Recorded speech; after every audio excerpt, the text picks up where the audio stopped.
மக்களின் கோரிக்கையை ஏற்று மதுரை பந்தல்குடி பகுதி முழுவதும் கொசு ஒழிக்கும் பணியினை டாக்டர் ப. சரவணன் அவரது சொந்த நிதியிலிருந்து தொடங்கி வைத்தார். மதுரை வடக்கு சட்டமன்ற தொகுதிக்கு உட்பட்ட பந்தல்குடி கால்வாயையொட்டி ஆயிரக்கணக்கான குடும்பங்கள் வசித்து வருகின்றனர். அப்பகுதி மக்கள் கொசுவினால் பாதிக்கப்படுவதை அறிந்த அதிமுக மருத்துவ அணி இணை செயலாளர் டாக்டர் சரவணன் அவரது சொந்த நிதியிலிருந்து கொசு மருந்துகள் அடிக்கும் பணியை தொடங்கி வைத்தார். பின்னர் செய்தியாளர்களை சந்தித்த அவர், திமுக ஆட்சியில் இந்திய அளவில் மதுரை அசுத்தமான நகரங்களில் முதலிடத்தில் உள்ளது என்றும், பந்தல்குடி கால்வாயில் தண்ணீர் ஓடிக்கொண்டிருந்த நிலையில் தற்போது சாக்கடை ஓடிக்கொண்டிருக்கிறது என்றும் அவர் குற்றம் சாட்டினார். பந்தல்குடி முழுதும் தொடர்ச்சியாக கொசு மருந்து அடிக்கப்படும் என்று தெரிவித்த அவர், இப்பகுதி மக்களுக்கு அதிமுக சார்பில் குடிநீர் உள்ளிட்ட அடிப்படை வசதிகள் செய்து கொடுக்கப்பட்டு வருகின்றன என கூறினார்.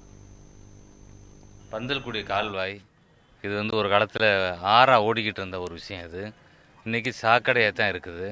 இந்த திமுக அரசாங்கம் 2021 ஆட்சிக்கு வரும்போது இதை நாங்கள் சீர்படுத்துவோம், கட்டுவோம்லாம் சொல்லி நிறைய சொன்னாங்க. 90 கோடி ஒதுக்க போகிறோம். நாங்கள் 5 வருஷம் முடிய போகுது. இப்போ தேர்தல் வருதுன்னு இப்போ தான் ஒரு பூமி பூஜை போட்டு ஆரம்பிக்கிற மாதிரி மக்கள் ஏமாற்ற பார்க்குறாங்க. இப்போ இந்த பகுதி மக்கள்லாம் நான் டாக்டர் சரவணன், முன்னாள் சட்டமன்ற உறுப்பினர், என்னை அணுகி இங்கே கொசு தொல்லை அதிகமாக இருக்குது, எங்களால் இருக்க முடியல, சாக்கடையிலேருந்து கொசு உற்பத்தி ஆகுது, வீடுகளில் பக்கத்தில் அங்கே குடியிருக்க முடியலைன்னு சொல்லி அவங்க கோரிக்கைகள் வைத்தாங்க.